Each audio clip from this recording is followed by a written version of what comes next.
Here, another Zorin OS, bit of Windows, bit of Mac. I'm going to talk a bit about operating systems. I've been in IT since I was 16 and I'm 54, 55 next week. Please send me birthday presents. Anyway, so this is my Zorin OS installation, just one of them.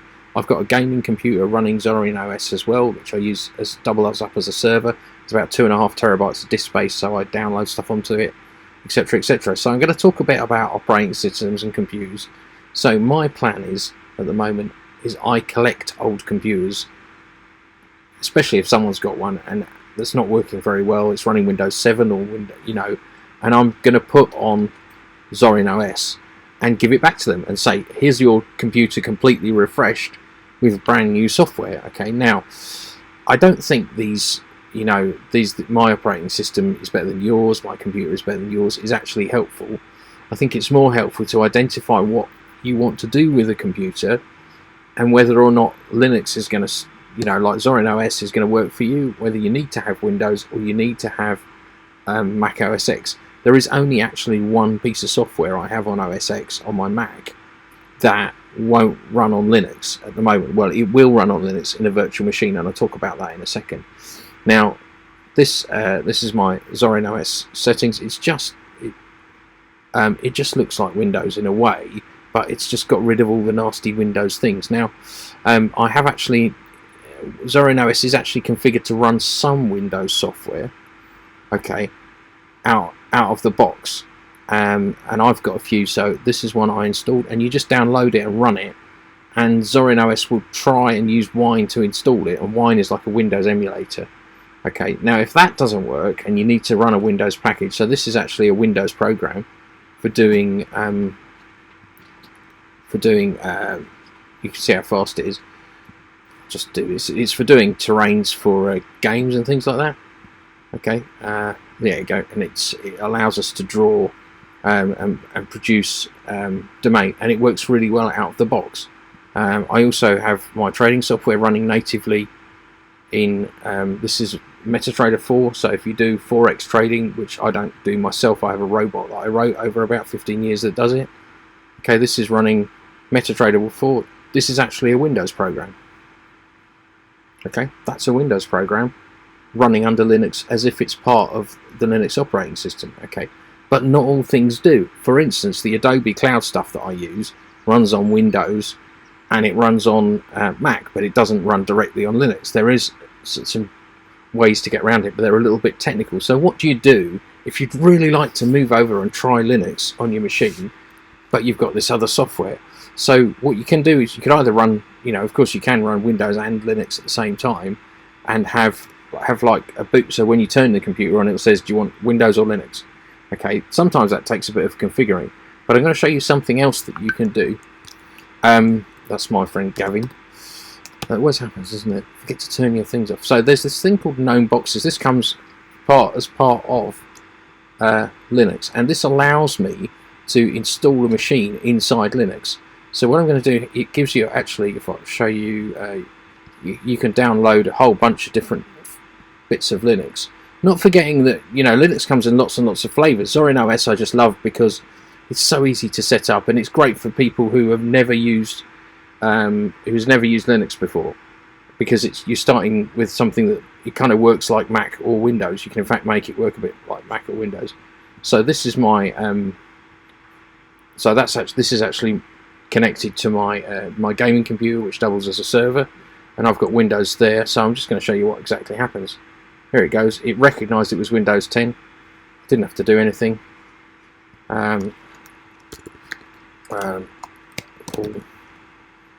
Password. I haven't got a product key, so that's okay. I'm just going to click next. 1, 2, 3, 4. Next. Okay, I'm not going to do an express install. I'll do it the normal way because I'm not going to. Okay. Now you can do resource allocation, customize, but the idea behind boxes is you just hit the button and it goes. Okay. So that's okay. Create. Okay, and they just sit there and wait. Okay, and it will actually create Microsoft Windows 10, and then I can actually run it inside boxes. I'm not going to do it on this machine, in fact, because This is actually a Mac it's running on, and I've actually got it installed on another machine. The other option is something like Virtualbox as well. That's another piece of software, and of course it's really easy to install. You go to software, you see these packages. Virtualbox should be here somewhere. There it is. You can install Windows on that and run it within there. There is a command, a piece of software for running OSX, Mac operating system, under Linux. So if you've installed Linux and you've used it for ages, and then suddenly you decide you need a bit of software that runs under Windows, it's not really a problem. Now there are a lot like Dropbox there, that's a pretty standard bit of software. Steam, that's a standard bit of software. You know, things like I don't know, Skype, that runs natively on Linux.